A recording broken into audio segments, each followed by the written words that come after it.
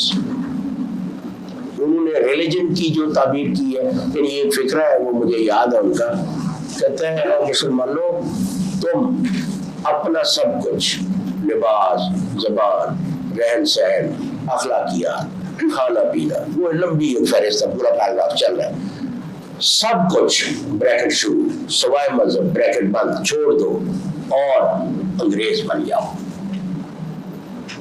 وہ سوائے مذہب بریکٹ میں لکھا ہے.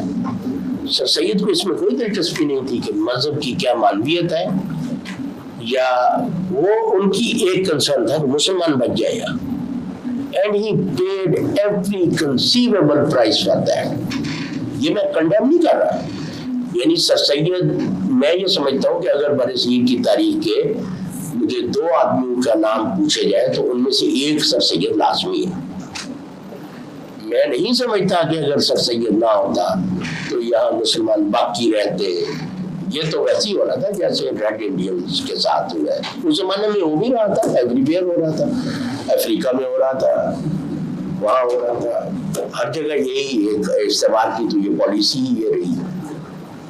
تو اس لیے میں سر سید کے بارے میں میری گزارش یہ ہے کہ ان سے محبت مجھے اتنی ہے جتنی باپ سے ہے, اور عداوت اتنی ہے جتنی باپ کے قاتل سے ہے. اب یہ ان ایموشنز میں ان کے ساتھ ڈیل کرتا ہوں سر سید احمد, اور انہی ایموشنز کے علاوہ ڈیل نہیں کیا جا سکتا. سر سید از اے ویری گریٹ مین. ہم اس وقت سر سید احمد خان کا جو ورڈ بھی ہے اس سے ایک بال کے برابر بھی ادھر ادھر نہیں ہوئے. ہم اسی مولڈ میں چل رہے ہیں. ہم سر سید کے اور کلونیل ماڈرنٹی کے بنائے ہوئے لوگ ہیں. ہمارا آرکیٹائپ سیٹ ہے وہ سر سید کا ہے. تو اب اگر ہم اس کو کوشچن کریں گے تو پھر بات دوسری طرف نکلے گی.